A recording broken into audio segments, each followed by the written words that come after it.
Hello everyone. So আজকে সকালবেলা ঘুম থেকে উঠে আমি সবার আগে ফ্রেশ হয়ে নিলাম। দেন স্কিন কেয়ার করেছি। স্কিন কেয়ার বলতে শুধু সানস্ক্রিন ইউজ করেছি। দেন চলে গেছি রান্নাঘরে আমার জন্য গরম জল করতে। আর এখানে দিদন রান্না করছে পুঁইশাকের ডাঁটার চচ্চড়ি, আমার ভীষণ ফেভারেট। আজকে না সকাল থেকে বৃষ্টি হয়েছে, তো ছটপট করে আমি স্নানটা করে পুজোটা দিয়ে নিলাম। আর আমি এখন থেকে ভাবছি হনুমান চালিসাটা পড়বো, রোজই পড়বো ভাবছি, কিন্তু যদি রোজ না পারি তাহলে অ্যাটলিস্ট আমি মঙ্গলবার এবং বৃহস্পতিবার যাতে পড়তে পারি। দেন পুজোটা দিয়ে আমি খেয়ে নিলাম একটু বরফি, আর তারপর ইউজ করেছি একটা ফেস মাস্ক। এটা দেখতে একটু মেসি বাট ঠিক আছে।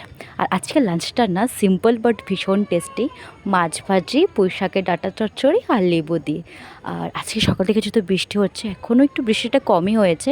আর আমি না স্নান করে সিরাম দিতে ভুলে গেছি, সব ভাত টাত খেয়ে আমি সিরামটা দিয়ে নিলাম। দেন একটু রেস্ট করে বসে গেছি পড়তে। আর পড়া শেষ করতে করতে ওই 3-4 সাড়ে 4টে বেজে গেছে। তো খেয়ে নিলাম একটু মুসম্বি।